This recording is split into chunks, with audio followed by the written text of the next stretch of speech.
Welcome to the Michael Spence Building at the University of Sydney, unless, of course, you're from the University of Sydney and you're at home. I'm Michael Green. I'm the CEO of the U.S. Studies Center and professor at the University of Sydney. And we're delighted you joined us to talk about the Quad. The President Biden's trip was canceled, but the Quad lives on. And so we thought it's good to talk about what was on the agenda. What will they talk about in Hiroshima? And to do that with me, I have three distinguished panelists. Let me first, though, acknowledge we are on the land of the University of Sydney, which is on the land of the Gadigal people of the Eora Nation, with respect to their leaders, past, present, emerging, as custodians of this land. And joining me to talk about the Quad and the political, geopolitical context are Dr. Lavina Lee. Lavina is a non-resident fellow with the U.S. Studies Center and is a senior lecturer in the Department of Security Studies and Criminology at Macquarie University. She was appointed in 2020 by the Defense Minister to the Council of the Australian Strategic Policy Institute. She's led projects for the Australian government on issues in the region, including the Quad, Chinese influence in Southeast Asia, democracy issues and governance issues, joined us for our recent Sunnylands retreat to look at democracy with leaders from the region. And next to Lavina is Dr. Peter Dean. Peter is the Director of Foreign Policy and Defense and a professor at the University of Sydney. He was Dean of the University of Western Australia's first chair of Defense Studies, inaugural director of the UWA Defense and Security Institute, and most recently was co-lead for the Defense Strategic Review, which you would all be familiar with, co-chaired by Sir Angus Houston and Ambassador Stephen Smith. But all the hard work fell on Pete. And then next to Pete is Tom Corben. Tom's a research fellow in the Foreign Policy and Defense program at the U.S. Studies Center, works on Indo-Pacific strategy. He put out a report. He's put out a number of reports recently, including one on ITAR, the export control rules in the way of implementing AUKUS, very detailed report, if you like that sort of thing, and also a recent report on the possibilities for greater maritime security cooperation among the Quad partners. So what we'll do is, I'm going to say a little bit about the Quad origin story, and what it means that President Biden is not coming to Australia. And I'll do both of those as a historian, but also as someone who was in the White House for 5 years and Pentagon before that and saw what happened when presidents cancel visits. I'll ask Lavina to pick up from there, talk a bit about what that means and what the agenda on the Quad will be and how it will look over the coming weeks, months, and years. Pete is going to give us a perspective on the Quad as it fits in Australian strategic discourse and planning, particularly, of course, from the perspective of the recent Defense Strategic Review. And as I said, Tom has finished a report on maritime security cooperation, what is likely, what is possible with this grouping of 4 maritime democracies. So, and then we'll open it up and get your questions, comments, criticisms, praise. We probably won't have time for criticism, so we'll just go right to the praise. So the Quad, where did it come from? So you think I'm going to tell you it came from the 2004 Boxing Day tsunami, but actually the Quad in the sense of 4 maritime nations cooperating to keep an open maritime order in the Indo-Pacific goes back to the 1850s when Commodore Matthew Perry, who, of course, with his famous black ships, opened Japan to commerce in relations to the United States and the rest of the world, returned to the United States, and in the 1850s, 1856, 57, gave a series of speeches, which I write about in a book I published a few years ago, talking about the future of America's role in the Indo-Pacific, in the Asia-Pacific, or as they call it then, the Pacific. And in it, he wrote that someday the Cross of St. George, the Stars and Stripes, and the Japan entry into this game will cooperate, and our navies will safeguard freedom and openness in the Pacific. That's 1856, 1857. So you take the Cross of St. George and you replace it, the British Empire in this region, with Australia and India. And in 1856, 57, Commodore Matthew Perry was proposing a quad. A very natural idea for an American strategic thinker, looking at how a middle power at the time maintains order with other middle powers and great powers in the region. Alfred Thayer Mahan in the 1890s, probably the most important American strategic thinker, certainly of the 19th century, argued that someday the Pacific Ocean would be kept free and open by a quad. His quad was the United States, Japan, Britain, and Germany, which was a new rising naval power with interests in the Pacific Islands in the 1880s and 90s. They were both ahead of their time. I think Mahan was probably wrong about Germany, at least so far. But this is an idea that has a logic to it for maritime powers concerned about the overall distribution of power and maintenance of rules and orders that goes back, way back in American history. And I could talk about Japan as well, by the way, but I'll save that for the Q&A, because there was similar thinking actually in Japan in the 1850s and 60s as well. The origin story of the current quad goes to the more recent history and the Boxing Day 2004 Indian Ocean tsunami and earthquake. I was the senior official in the White House at the National Security Council in charge of the Indo-Pacific at the time. It was in between Christmas and New Year's, so almost my entire staff was gone.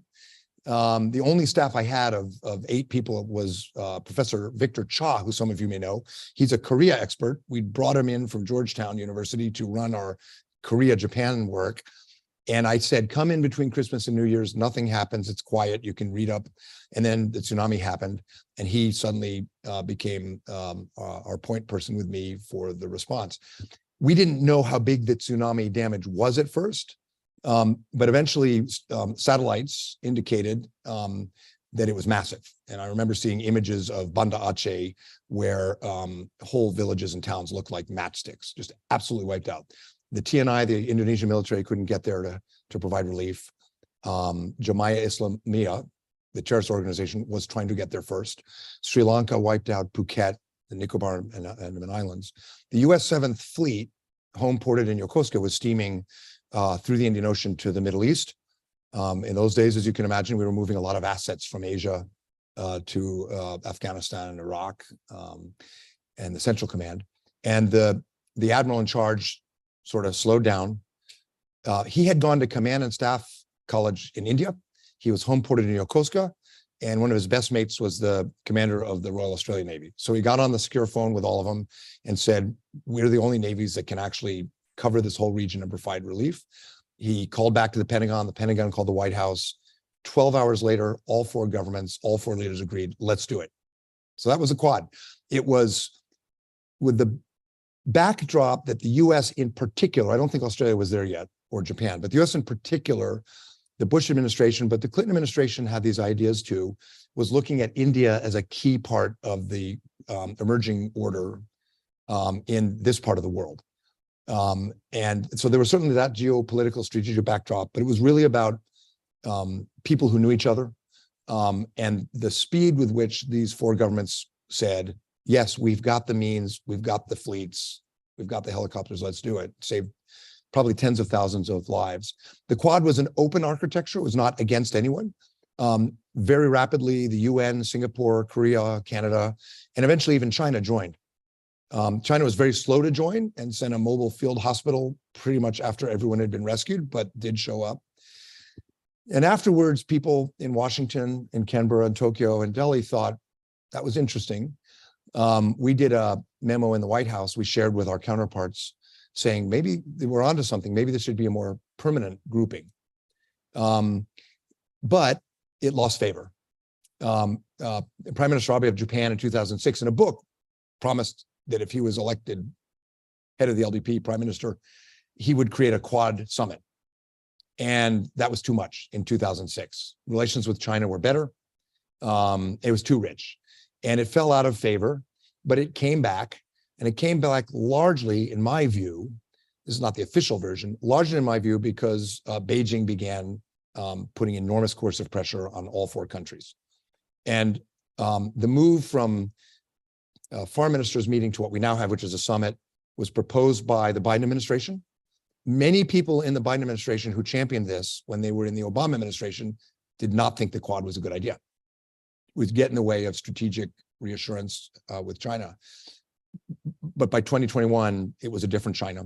Xi Jinping was not Hu Jintao. And what really made the Quad was the Indian attacks, the Chinese attacks on Indian troops in the Galwan Valley and Daklan in the Himalayas. 24 Indian boys killed.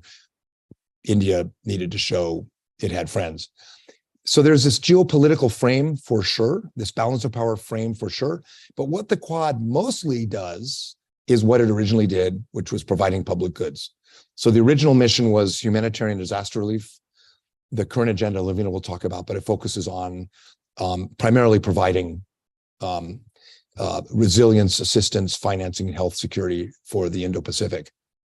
Could it do more? Tom will talk about that. The answer is yes. These four navies, these four militaries know how to work together. Do the four governments want to go there? Not yet, but it is definitely sort of in the background. Let me break before I turn to Lavina, just say a word about the cancellation of the president's visit. This is not good for American foreign policy. It is definitely not good for the narratives about America. There's been, a rush to the microphone by pundits here, some in the US and Japan, saying that's it. America's not up for leadership in this region. It is damaging in terms of the narrative. It certainly, I think, will hand Beijing a nice talking point to use in Southeast Asia. See, we told you the Americans are far away. We live in the neighborhood. My own sense, I think Lavina agrees, is the hysteria is a bit overblown. You would think that, Joe Biden just surrendered to Singapore or lost the Battle of the Coral Sea or something. I don't think anybody remembers that in 1995, Bill Clinton, also stuck in a debt negotiation with the Republican-controlled Congress, canceled his Asia trip. In 2015, Barack Obama, stuck in a tough negotiation with the Republican Congress, canceled his Asia visit. I can't think of a history or even a political or diplomatic history that says that was a turning point, that was a disaster. It's a loss of momentum, it's a narrative damage, but the agenda moves on.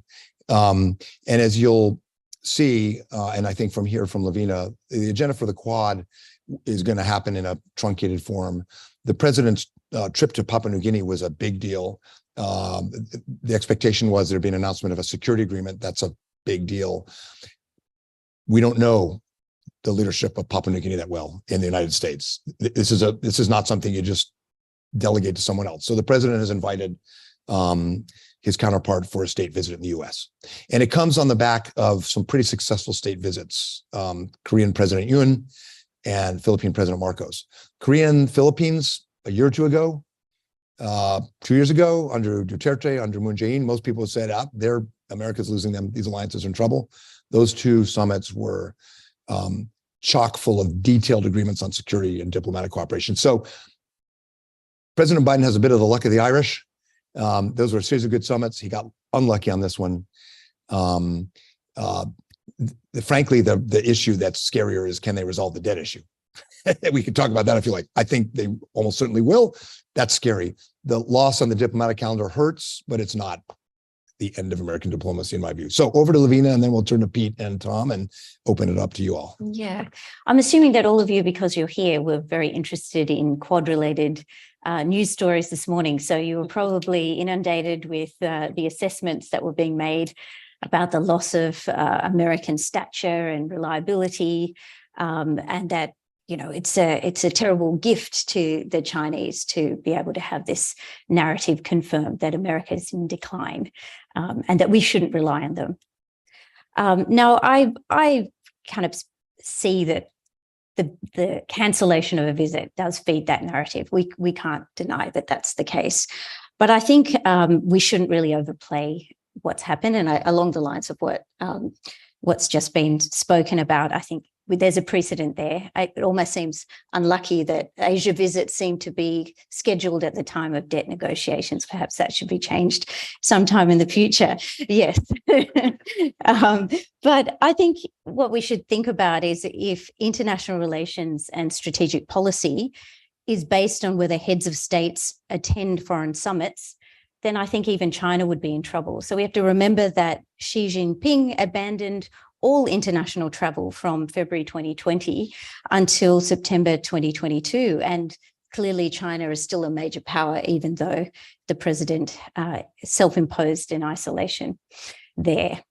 Now, I think the optics are unfortunate. It's unfortunate for Australia and the Albanese government that they've lost an opportunity to augment Australia's standing in the region, in Southeast Asia and the Pacific. But strategic policy, and the Quad specifically, is about much more than leaders meeting face to face. The US has not lost its leadership because Biden decided to skip Australia for now. And I think that the Quad will go from strength to strength because there's a strategic need and an appetite for it. And I don't think that Xi Jinping will be breathing a sigh of relief. Now, the rebirth of the Quad in November 2017 and its rapid advance since then could not have occurred in the absence of a more assertive and aggressive China in our region, as Mike has already spoken about. All four countries have been the direct subject of Chinese coercion in one way or another over the last 4 years, with Japan and India bearing this on a continuing basis.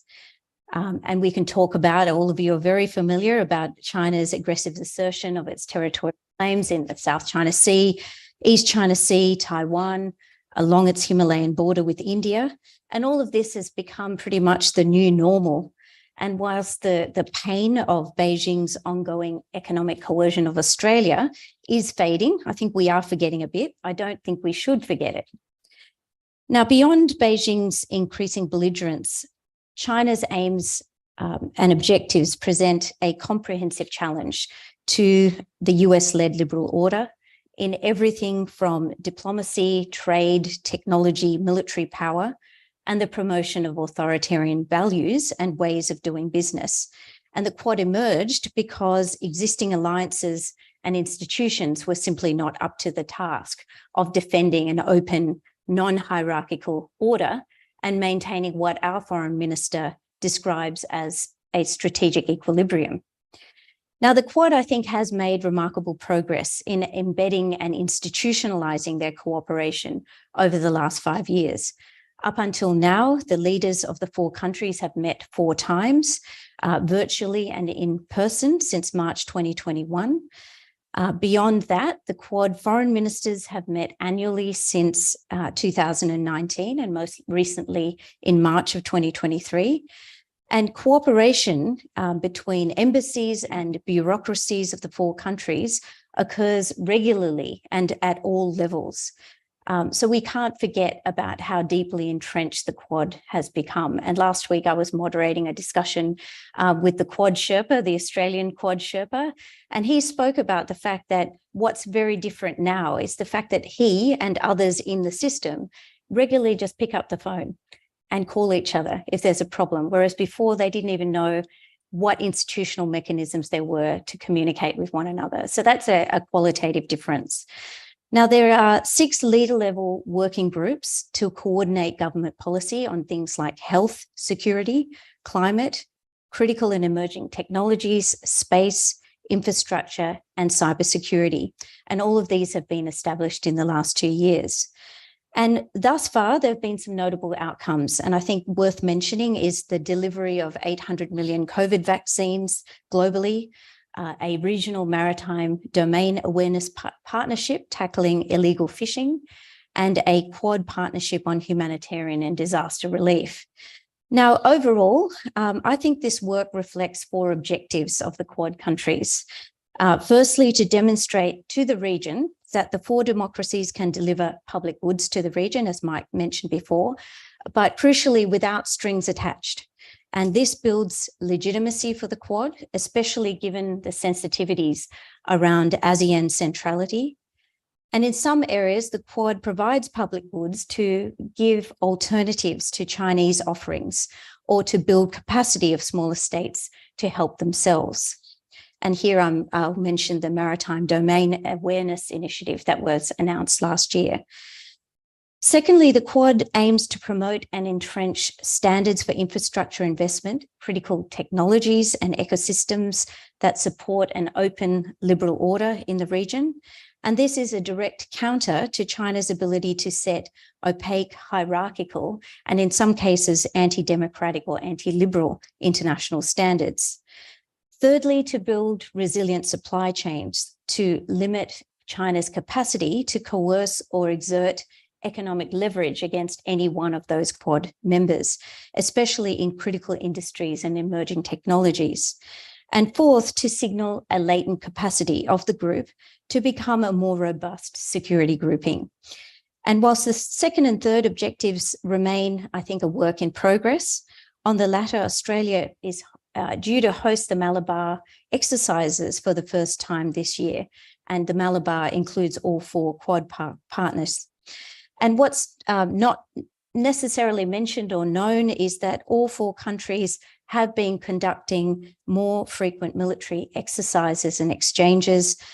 They have implemented and agreed on various legal agreements on logistics, information sharing, defence technology cooperation and acquisitions. And all of this might not formally be under the Quad mantle, but informally these things have been progressing very steadily. And I think the next step that we might see, and I think that we probably should see, is that we should see a defence ministers meeting added to the Quad agenda, I think sometime soon. So I would end by saying that complacency isn't this. We shouldn't be complacent, so the Quad shouldn't be complacent. Legitimate questions will be raised if the working groups are unable to produce firm deliverables on things like standard setting and building resilient supply chains within, I think, the next year. And given China's increasing belligerence against Taiwan and the growing risks of deliberate or inadvertent conflict in the Taiwan Strait or the South China Sea for that matter, the Quad should be sending firmer deterrent signals to Beijing. Now, the point is that the absence of progress in these areas and not the cancellation of a face-to-face meeting is what will indicate whether America is still well placed to lead and Biden is the president who can do that. Now, I'm going to leave it there, but I've also been tasked to talk about India and Southeast Asia's response to the Quad, but I'll leave that to Q&A if that's what interests you. Great. Thanks, Lavina. Thanks. Thanks, and good to see everybody here. I just wanted to talk briefly about a few things to leverage off of both Mike and Lavina have said, particularly from the Australian perspective and how the Quad is being approached. And here I want to talk particularly about the broader strategic makeup of the Indo-Pacific region and realistically how the Defence Strategic Review and the government is starting to recognise and understand. So one of the key things that was said in the DSR that the government has accepted and put out in the public version. And I just want to note that, the Defence Strategic Review was delivered to government on the 14th of February. The one that's out in the public is a public version that the government has put out there, not the DSR.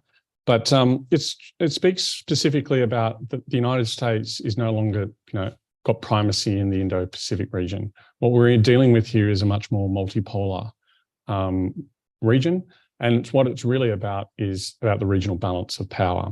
And in particular, where I think the Quad fits into that is that broader strategic balance. I'm not talking about a military balance of power, not the hard power elements of it, but that broader strategic balance. And I think what's really key there is the emphasis now that's on Australian statecraft.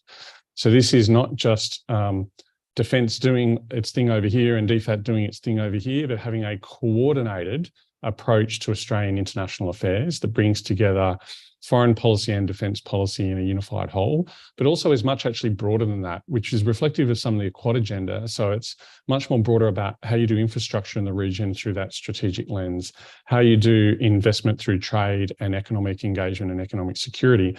So Australia's very much started to view, or at least now reframed, the way the Quad is occurring within that notion of the broader strategic balance within the Indo-Pacific. And that's very much, as I said, about the public goods aspect of this, about cooperation on a range of issues, including some maritime security areas as well.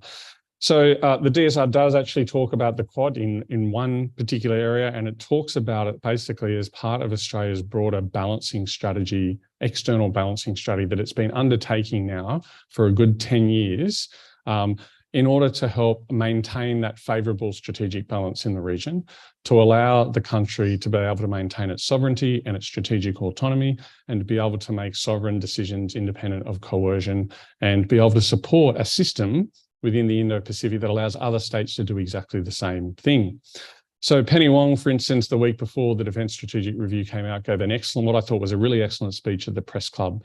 And when she spoke about the Quad, she highlighted that the Quad reflects, and I quote, the power, weight and influence of Japan and India to the regional strategic balance.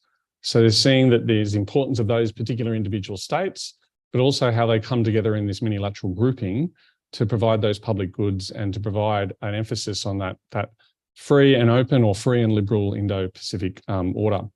The Prime Minister spoke about the Quad recently very much in reflection, he said, in relation to the reshaping of our region. So what he was talking about there was that changing balance of power in the region. And he said, and I quote, the Quad is needed now more than ever as a result of that regional reordering and the changing nature of our strategic environment. And of course, Penny Wong, as Lavina said, likes to talk about this phrase, strategic equilibrium in the region. And she's particularly spoken about the Quad a couple of times now as about being key to that strategic equilibrium, which provides benefits to all states within the Indo-Pacific region. The other thing that I'll highlight from the DSR has a particular emphasis in one part of it on the growing importance of the Northeast Indian Ocean to Australia's strategic and defence interests, and that this is now more of a priority area than it used to be. That is particularly a maritime security domain that Tom is going to talk about, but also that's a particular area that brings together, in particular, India and Australian strategic interests. So this is a way of reflecting the bilateral strategic interests that also relate to a broader quadrilateral, because many of the maritime security interests that Australia and India share in that region are the very same interests that Japan and the United States share in the East China Sea, that all of the states are concerned about and have interest in the South China Sea and other parts. So there's a sort of an overlapping of both bilateral agendas here and multilateral agendas as well. And particularly that emphasis on the Quad with its maritime security helps to provide greater balance, I think, to that Australia-India shared strategic and partnership in that particular part of the region, where you've got also other organisations like, the Indian Ocean Rim Association, and of course the bilateral work we do there. What I would say though about the Quad when I consider it at the moment, and there's a number of people who've been pushing this agenda as well, is the need, I think, probably now to start to institutionalise the grouping, particularly around support. So this is coming together with the leaders groups or different meetings groups. Often we have to wait a long while, a year, for the leaders groups to turn up and set the agenda and figure out what's going on. And as that agenda has expanded, and Lavina said it, we've got 6 working groups now in 2 years, but we have no mechanism really of coordinating that in a formal way. It's been very informal. Now, of course, it's been very decentralized. Now, anyone who's worked in a large organization knows there's always the balance between the centralized and the decentralized. Decentralized can give you opportunity and you can be a bit more nimble at times.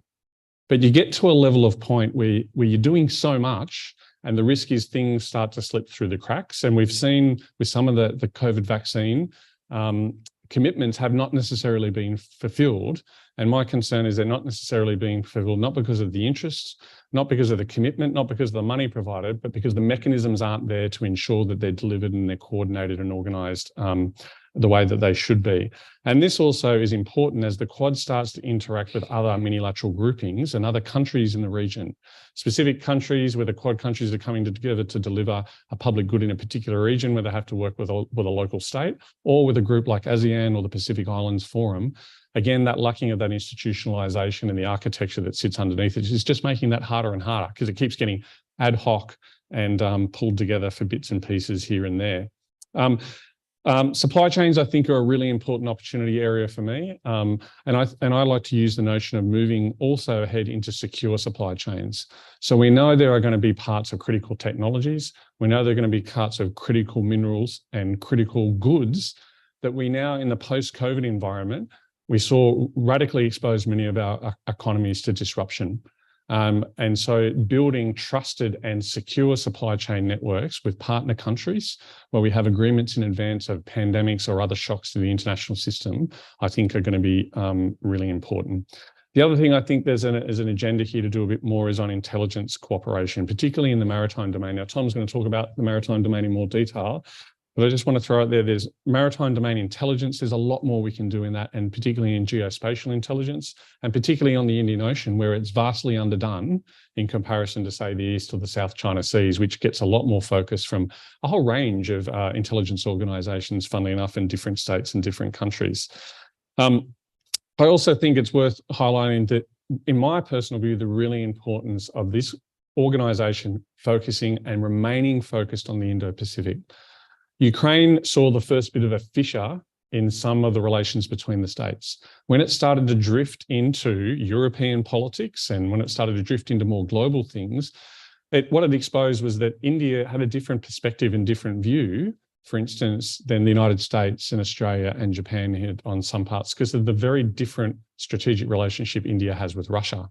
Now, that in no way, in my view, diminishes from the work the Quad is doing in the Indo-Pacific, where it actually should be focused. It doesn't affect that or diminish that in one little bit, but by actually getting out of region or out of area, it actually exposes it's not an organization that's designed to be a global in its scope or to move beyond it. The interests of those four countries are interests that are aligned in that particular geographical region, which also happens to be the geographical region where it's the strategic center of gravity for the world now and the economic gravity of the world. So by rights, it should and continue to maintain. I think maintaining that focus is really important. Said I'm a strategy guy. I'm more of a hard power guy. So public goods are great, and the intersection of diplomacy and defence into statecraft is fantastic.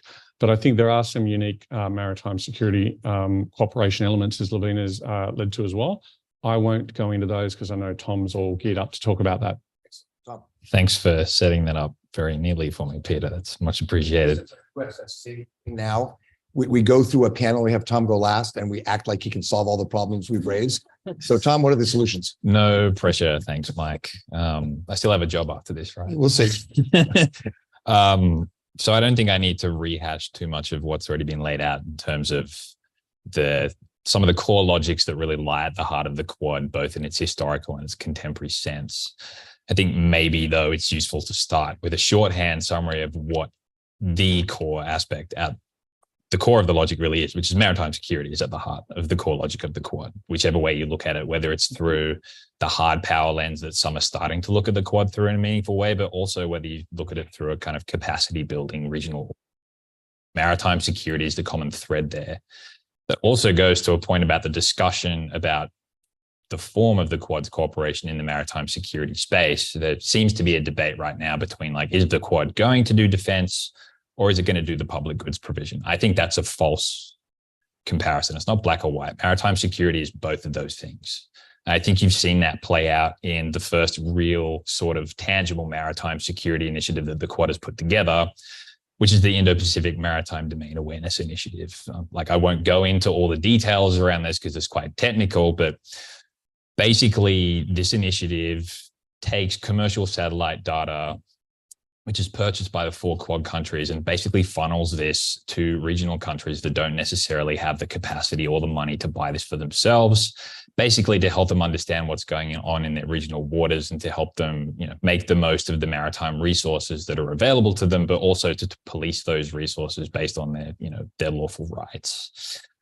I think this is really an example of the ideal sort of initiative for the Quad to pursue. It's basically combining public goods provision with the grouping's core logic around being a maritime security collective. There are obviously there are obvious clear order building and, to use a term from the Defense Strategic Update, I don't know if it's in the DSR, Peter, but shaping. There are clear shaping benefits to this agenda when it comes to, the forms of cooperation the Quad is pursuing in the Indo-Pacific. But there's also clear implications here for competition with China. If you consider that 90% of illegal, unregulated fishing is largely conducted by Chinese fishing fleets. And if you square that with the widespread use of fishing militias by China in its gray zone coercion activities across the region, the overlap is pretty self-evident, if you ask me. That said, and as I argue in a forthcoming report, which is not just authored by an Australian, but is co-authored with an Indian, a Japanese, and an American author to try and provide an integrated Quad assessment of what is possible and what are the limitations. We basically say that the Quad shouldn't necessarily stop here. There's clearly a growing need to build out a broader maritime defense and security agenda to complement the common goods provision and the non-military activities, even if they do have some adjacent defense applications, shall we say.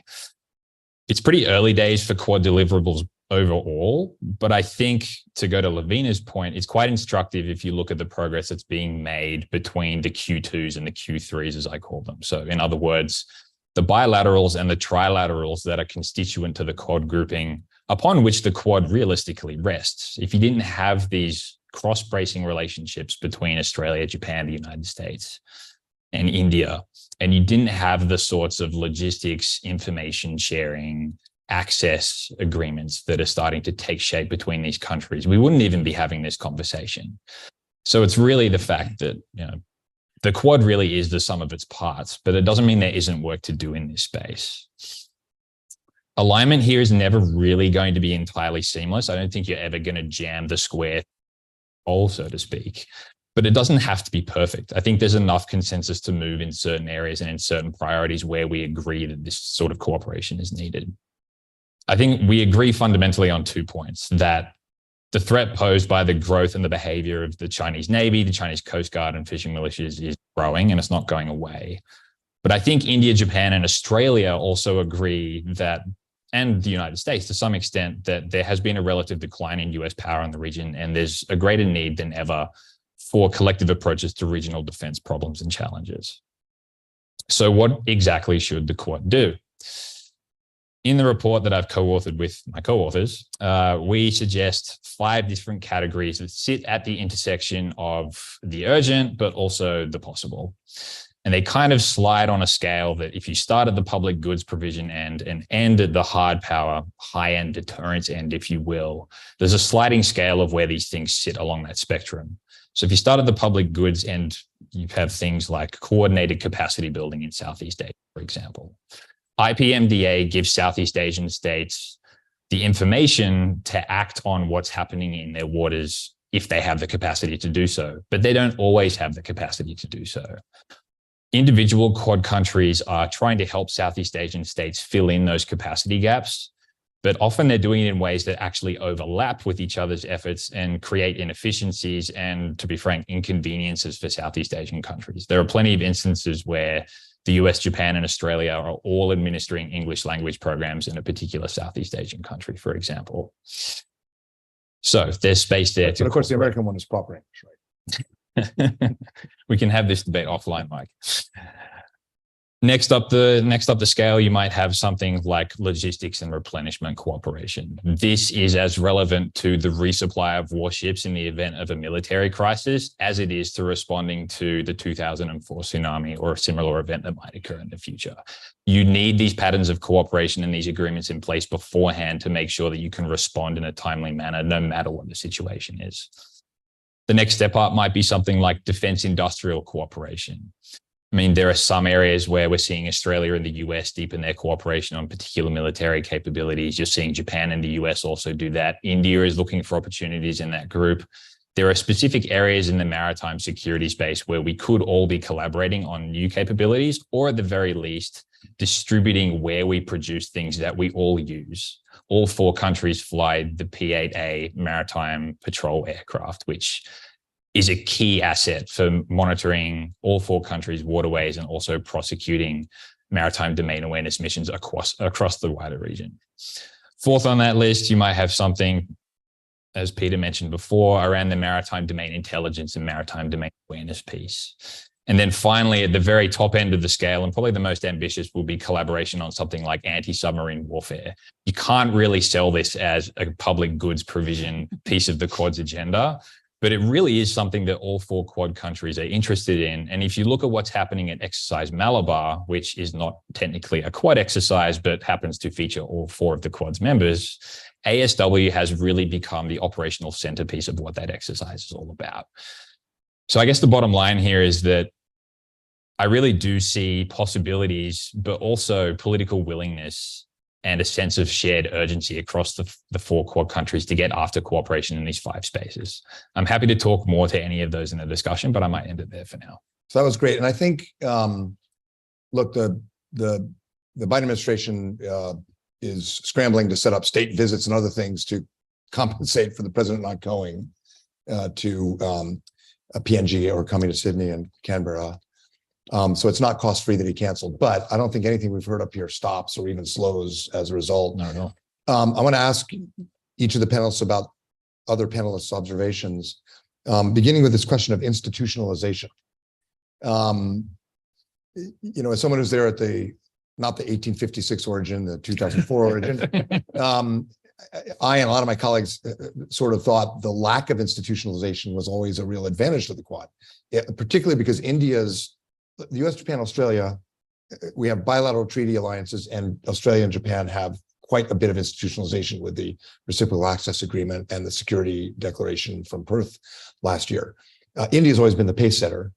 And the lack of institutionalization is a bit of an advantage because for the Indian side, you can calibrate and have their agility. But as Pete pointed out, the Quad is now promising deliverables.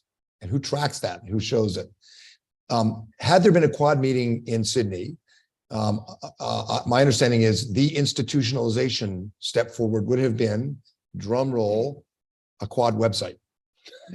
So that's about where the appetite is for the 4 countries, but I suspect primarily for the Indian side because of the non-alignment history and all the rest. So let me sort of ask Lavina, this is your chance to talk a bit about India. But what do you think about institutionalization? Yeah. Is it a good idea, A, and B, is it doable, particularly with the Indian side? Yeah, I hate to disagree. Nope, more By all fun. means. I think at this stage of the Quad's development, I think you don't want to rush to institutionalize it. And I think it is legitimate to question, okay, you've got 6 working groups. It seemed every time they had a Quad leaders meeting, they'd add a couple more and a couple more. And I for one, was starting to wonder, I think we should stop there and just consolidate on what you've got. And there is enough there to work with. So I think the way it works now, they set up a Sherpa for every country. And that one person in our country, it's a very senior person in the Prime Minister and Cabinet Office. And they are responsible for basically coordinating all the working groups in the various bureaucracies. And I think you make a good point that India is the laggard and their institutional capacity is always questionable, regardless of whether we're talking about the Quad. They just don't have enough people in the bureaucracy as it is to handle the many challenges that India faces. So I think that institutionalization is probably something to work towards in the future, but I think the nimbleness with which the Quad should be able to work, I think, because things are moving quickly. And that to me is an advantage right now, is that the Quad, unlike other institutions, is not actually bogged down in all of the existing processes, that they can actually work quite nimbly. So I think the institutionalization will come, but I hope they just consolidate on the working groups for now. And then maybe in a couple of years' time, they can start thinking about doing that more in a concerted way. The capacity issues as a problem for India. When the Quad first stood up, my counterpart in the Ministry of External Affairs was Jai Shankar, who's now Foreign Minister. That's always a confidence builder when you watch your. He was explaining this to us. He said, "Look, MEA, our foreign office, is smaller than the State Department. It's smaller than the Japanese Gaimusho Foreign Ministry. It's smaller than DFAT. It's smaller than New Zealand's foreign office." Yeah. This is 17, 18 years ago. It's bigger now, Yeah. but that is a constant challenge for India as well. And yet, when you've been in the Quad Investment Network and these Quad meetings, the 1.5 track things, and there is a remarkable ease with which the Indian participants discuss most of these issues, not all, Yeah. with their American, Australian, Japanese counterparts. Pete, I'll let you defend yourself in your love for bureaucracy. but let me also ask you, the logic you described in the DSR of Australia building statecraft, building partners, points to the Quad. Why not Korea? Why not Canada? It was interesting. The Korean conservatives in the last election, I don't think President Yoon ever said it, but the conservatives said Korea will join the Quad. The Canadian conservatives running against Trudeau, they also said in their party platform, we'll join the Quad. So the Quad is bipartisan. It's one of the strengths, by the way. Both parties, Congress Party and BJP, Labor and Coalition, Republicans and Democrats, and in Japan, even Hatayama was enthusiastic about the Quad. So it has a sort of, bipartisanship. But there are others knocking on the door, usually conservative parties, but there's a logic for Korea. There's a logic for Canada. There's probably logic for UK and maybe even other Europeans. Why not extend the logic, or how do you bring on these other logical partners, or is it a la carte? How do you do it? Because there's no bureaucratic organization to be able to fund that. Sort that out. 2 for 1. 2 for 1. Look, and I think this is about where the sweet spot for the Quad is at the moment that we're talking about. So there's been a rapid expansion in the last couple of years, particularly, from the period around 2020 and onwards. So for the last 3 years, there's been a lot of really rapid developments. The concern that I have about the Quad, and one of the reasons I'm interested in having, I'm not talking about a large bureaucracy. Mike says that because he hears me ranting on my anti-bureaucratic rants often. So I don't want to, replicate and create barriers to these types of things. But we've got 6 working groups. I'm concerned you get to leaders meetings like this and everyone's looking for an announceable or a thing to prove that the Quad is working, or any organization is building on things. It's like almost, even to the point where the bilateral relationships with these different countries, it has to be bigger and better than the last bilateral meeting. What I worry about is the deliverables and the outcomes on these things. So getting runs on the board is really important, showing that you can really deliver. And there's still a lot to come on this. We're only, as Lavina said, only a couple of years into 6 working groups. We've had a COVID pandemic interrupt a lot of this. We've had various different changes, and now an interrupted meeting on a debt crisis in the United States, which, to add my 2 cents on that is shouldn't be overblown. The Biden administration has a near perfect record of attendance at summits since it's been set up, much better than the Obama and Trump administrations as well, right? And up until now, it wasn't near perfect because Biden missed the 2022 Apex leaders meeting for something as shocking as attending his daughter's wedding, so that's pretty good. But I think we got to explore the opportunities for the Quad to work with other countries who have similar like-minded interests. That's the whole purpose of creating an atmosphere of public goods and creating an open, liberal system that people can get involved in. So having Korea or having Canada interested in being involved is good. But the concern I have is if you start expanding horizontally and you haven't delivered on the agenda that you've already got, you create another avenue potentially for the breadth of this thing to get wider and the deliverables to be still shallow. So I'd like to see a little bit more depth on the deliverables.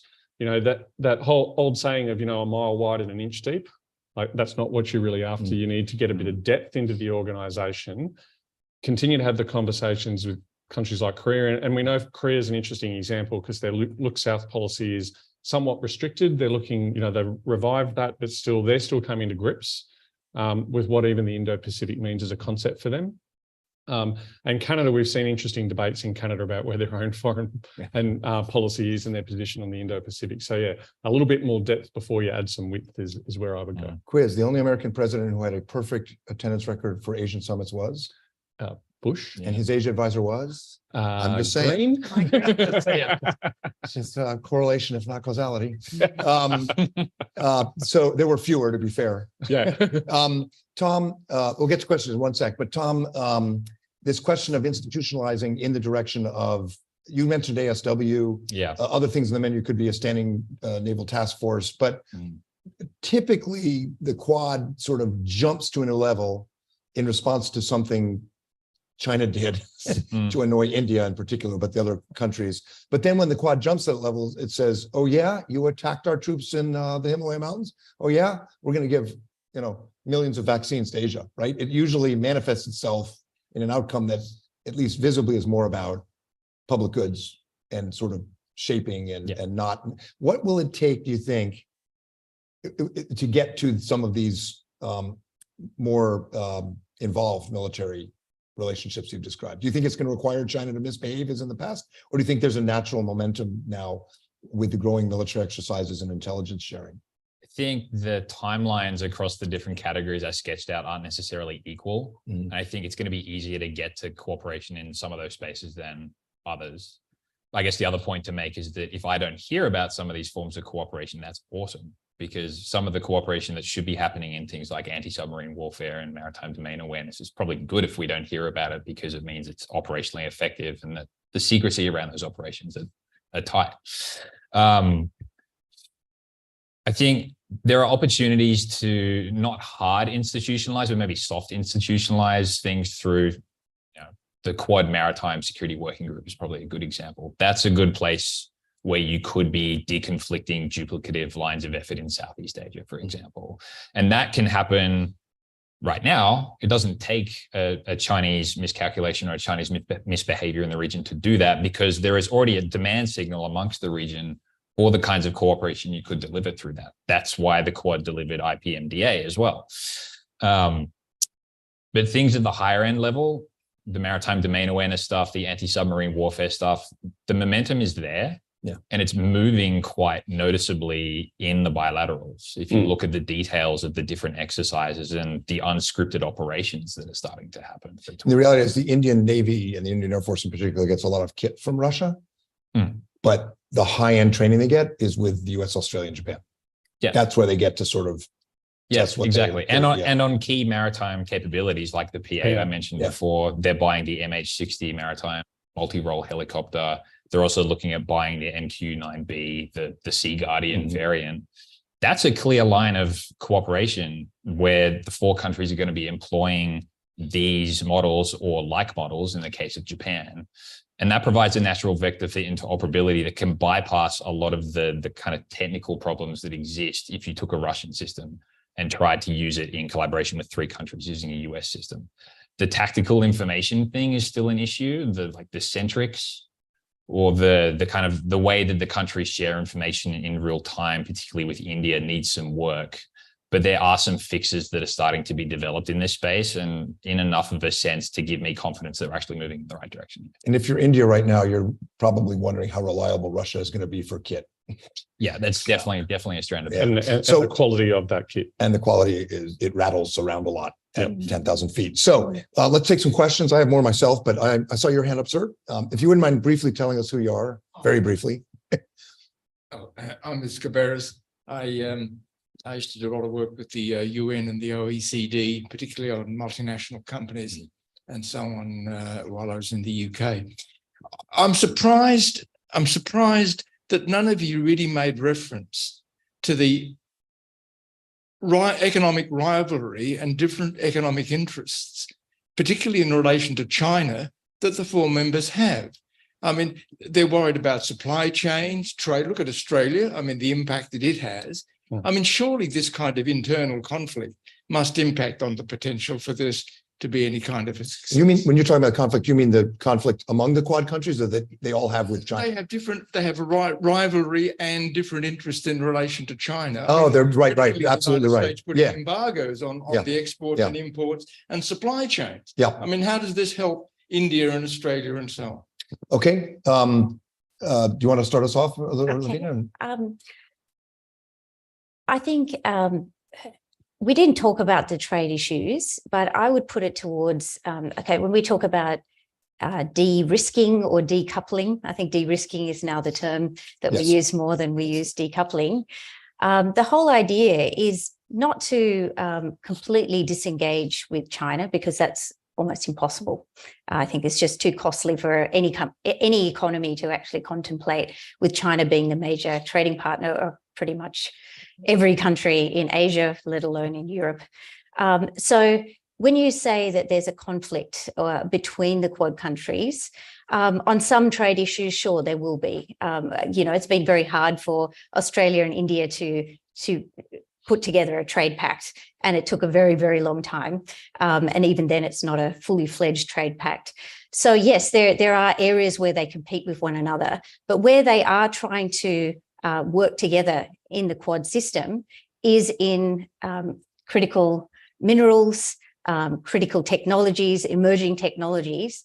And in those areas, they don't have conflicts. In fact, they provide different parts of a supply chain, or are in fact trying to create a system where they have a reliable supply chain that includes all of them, so that they're not so, at risk of coercion from China at some future time. So yes, India and Australia compete on agriculture and agricultural products, but that's not what we're talking about. We're talking really about high-end technologies and really critical industries. And they're in Japan, Australia, India, and the United States have quite compatible interests, I think. For historical perspective, in the 1980s, the US and Japan significantly strengthened our security cooperation to contain the Soviets in the Far East, while the US and Japan fought like cats and dogs over trade. So you can walk and chew gum at the same time. But you're absolutely right. The sort of